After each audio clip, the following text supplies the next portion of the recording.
A portal called The Wire on June 17 republished an article titled, "What Would Boycotting Chinese Goods Mean for India?" in which it claimed that a strong India-China relationship is important not only for the mutual benefit of the people of India and China, but also for the region and the world.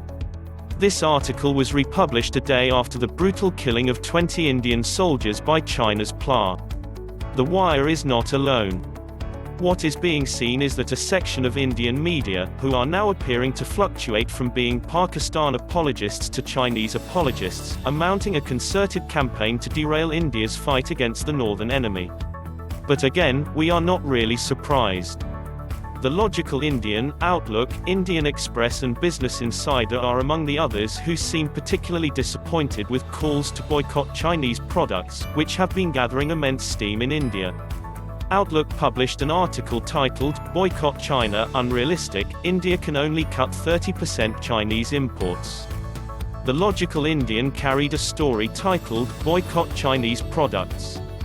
Here is why it will not be easy." Business Insider India too wasn't far behind, and said, "The boycott of China's products will be easier said than done. Smartphones, ACs and cars may become more expensive."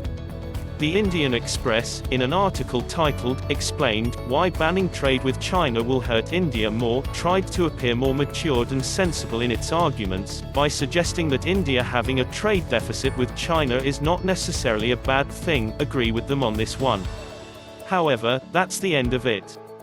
That's where the supposed outlier nature of the Indian Express, compared to other sheepish media outlets, comes to a stall, as in the article. Subsequently, the author ends up arguing how the boycott of Chinese products will barely hurt China, while the costs upon India of the same will be many.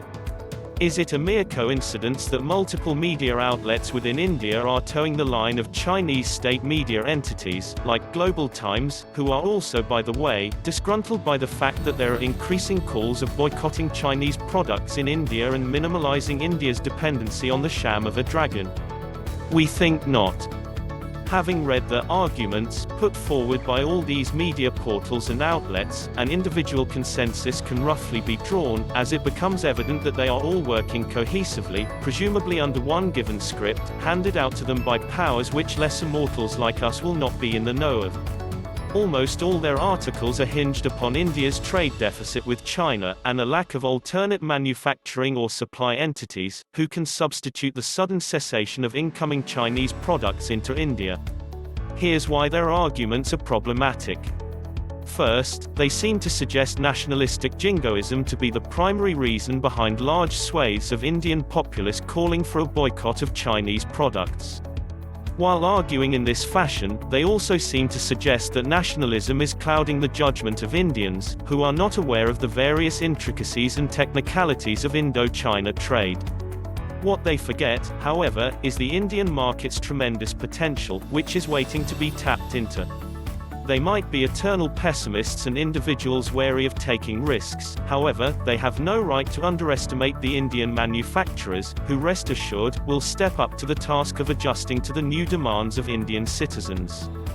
The lack of Indian manufacturing of those products, which China exports into the country, is another yardstick these Chinese apologists use to undermine Indian manufacturers. They also seem to collectively suggest that a blanket ban on all Chinese products is just around the corner. As much as they'd like to see the ruin of Indian economy, I hate to break it to a section of Indian media, policy decisions are not taken on the streets, certainly not by those burning photos and effigies of Xi Jinping, or those destroying Chinese television sets. Policy decisions in the context of Sino-India trade will be taken by the government. And the government is definitely not going to impose a complete ban on Chinese imports just yet. This will definitely be a phased process, beginning with the slapping of increased tariffs on Chinese imports. We will step up Indian manufacturing capacities of those products which we import from China, while also simultaneously rejecting the paper dragon's substandard products. Will it be an absolute joyride for India and Indians? No. But we will take the hits as they come along. In the long term, the idea is to reduce India's dependency on Chinese products drastically, and manufacture them back here, the benefits of which in the near future will be manifold. for media outlets and part-time economic analysts of a section of Indian media to suggest that there is about to be a complete cessation of economic ties with China is a statement on themselves, rather, for the absolute clowns they make out of themselves while assuming that India will stop trading with China in entirety, without ramping up its own production capabilities and capacities.